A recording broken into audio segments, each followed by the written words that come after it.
আসসালামু আলাইকুম। ফিজিম্যাক্সের পক্ষ থেকে তোমাদের সকলকে স্বাগত। আজকের লেকচারে আমরা এসএসসি 26 ব্যাচের বিজ্ঞান বিভাগের কেমিস্ট্রি বিষয়ের তৃতীয় এবং চতুর্থ অধ্যায়ের যে গুরুত্বপূর্ণ সংক্ষিপ্ত প্রশ্নগুলো আছে, তো আজকের লেকচারে আমরা বিজ্ঞান বিভাগের শিক্ষার্থীদের কেমিস্ট্রি বিষয়ের তৃতীয় ও চতুর্থ অধ্যায়ের যে গুরুত্বপূর্ণ সংক্ষিপ্ত প্রশ্নগুলো আছে ওইগুলো কভার করব। যে প্রশ্নগুলা যদি তোমরা একবার দেখে যাও পরীক্ষার আগে, তাহলে তোমাদের বিদ্যালয়ে যে কোনো পরীক্ষা এবং তোমাদের বোর্ডের মধ্যে যে প্রশ্নগুলো আসবে ইনশাল্লাহ আশা করা যায় এখান থেকেই কমন আসবে। তো চলো আমরা দেখে নিই তোমাদের তৃতীয় অধ্যায়ের গুরুত্বপূর্ণ প্রশ্নগুলো কি কি। তো প্রথমেই আছে পরমাণুর ভর সংখ্যা বা নিউক্লিয়ন সংখ্যা কাকে বলে। এই প্রশ্নটা অনেক অনেক অনেক গুরুত্বপূর্ণ এবং পরীক্ষার মধ্যে আসার মতো একটি প্রশ্ন। পরবর্তীতে আছে আইসোটোপ কাকে বলে, আপেক্ষিক পারমাণবিক ভর কাকে বলে, তেজস্ক্রিয় আইসোটোপ কাকে বলে, তেজস্ক্রিয় আইসোটোপ কাকে বলে, আপেক্ষিক পারমাণবিক ভরের একক নেই কেন। এই প্রশ্নটাও একটু গুরুত্বপূর্ণ আছে। এটা তোমাদের সৃজনশীলের ক বা খতেও আসার সম্ভাবনা অনেক বেশি।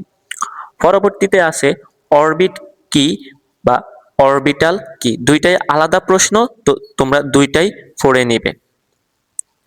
পরবর্তীতে প্রশ্নটা হচ্ছে প্রতীক কাকে বলে। তো তৃতীয় অধ্যায়ের এই কয়েকটা প্রশ্ন যদি তোমরা পড়ো ইনশাল্লাহ তোমাদের বোর্ড এবং বিদ্যালয়ের যে কোনো পরীক্ষায় কভার হয়ে যাবে।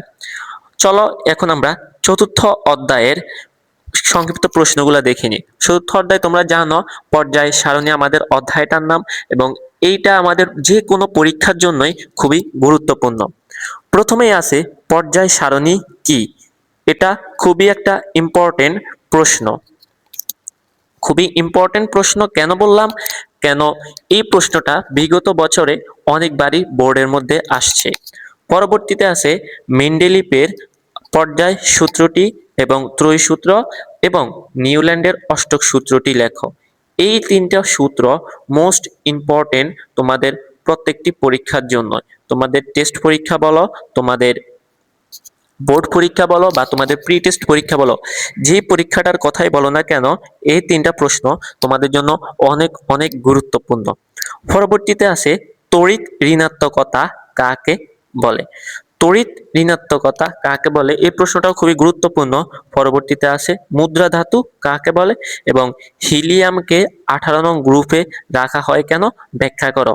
এই প্রশ্নটাও তোমাদের পরীক্ষার জন্য অনেক অনেক গুরুত্বপূর্ণ। আমরা জানি 18 নং গ্রুপের মধ্যে নিষ্ক্রিয় মৌলগুলো থাকে। তো এখানে তোমাকে হিলিয়াম না দিয়ে অন্যান্য যে নিষ্ক্রিয় মৌলগুলো আছে ওইগুলো দিতে পারে।